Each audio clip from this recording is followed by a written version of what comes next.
Hi friends, అందరికీ నమస్కారం. ఈ రోజు వీడియో ఏంటంటే జగన్ కేసీఆర్లపై బీజేపీ వ్యూహం, వచ్చే ఎన్నికల్లో కీలక మార్పులు.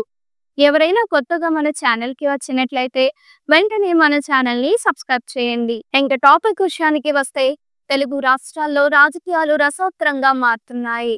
ఏపీలో ఎన్డీఏ కూటమి అధికారంలోకి రావడంతో బీజేపీ ఇప్పుడు తెలంగాణపై దృష్టి కేంద్రీకరించింది.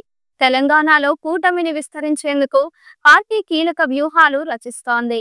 ఇందులో భాగంగా రాష్ట్ర నేతలతో నిరంతరం సమాలోచనలు జరుపుతోంది. ఇదే సమయంలో మాజీ ముఖ్యమంత్రులు కేసీఆర్, జగన్లపై బీజేపీ నేతలు విమర్శలు గుప్పిస్తున్నారు. బీజేపీ ఎమ్మెల్సీగా ఎన్నికైన సోము వీర్రాజు జగన్ ప్రభుత్వాన్ని లక్ష్యంగా చేసుకుని కీలక వ్యాఖ్యలు చేశారు. ఆయన మాట్లాడుతూ జగన్ మళ్లీ సీఎం కావాలనే కలలు కంటున్నారని, కానీ ప్రజలు వైసీపీని పూర్తిగా తిరస్కరించారని అన్నారు. అంతేకాకుండా 2024 ఎన్నికల్లో వైసీపీకి ప్రతిపక్ష హోదా కూడా రాకుండా చూసేలా బీజేపీ వ్యూహం అమలు చేస్తోందని ఆయన వెల్లడించారు. జగన్ పై విమర్శలు చేయడమే కాకుండా బీజేపీ నేతలు తెలంగాణ మాజీ సీఎం కేసీఆర్ ను కూడా టార్గెట్ చేశారు.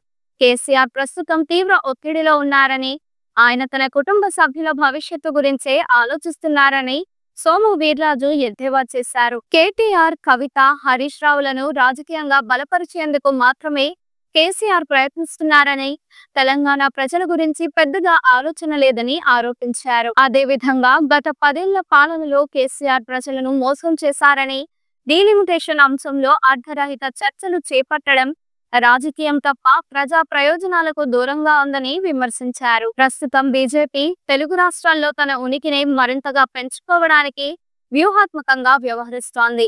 ఎన్డీఏ కూటమిలో భాగస్వామిగా ఉండే బీజేపీ ఏపీలో టీడీపీతో కలిసి పరిపాలనలో కీలక పాత్ర పోషించేందుకు సిద్ధమవుతోంది. ఎన్డీఏ కూటమిలో భాగస్వామిగా ఉండే బీజేపీ ఏపీలో టీడీపీతో కలిసి పరిపాలనలో కీలక పాత్ర పోషించేందుకు సిద్ధమవుతోంది. మరోవైపు తెలంగాణలోనూ తన ప్రభావాన్ని పెంచేందుకు ప్రయత్నాలు ముమ్మరం చేస్తోంది. ఈ నేపథ్యంలో సోము వీర్రాజు చేసిన వ్యాఖ్యలు రాజకీయంగా వైరల్ అవుతున్నాయి. జగన్, కేసీఆర్లపై బీజేపీ విమర్శలు పెంచడంతో రానున్న రోజుల్లో తెలుగు రాష్ట్రాల్లో రాజకీయ పోటీ మరింత ఆసక్తికరంగా మారే అవకాశం ఉంది. ఈ వీడియో మీకు నచ్చినట్లయితే లైక్ చేయండి. మీరు ఎటువంటి అప్డేట్స్ గురించి తెలుసుకోవాలనుకుంటున్నారో వెంటనే కమెంట్ బాక్స్ లో కామెంట్ చేయండి.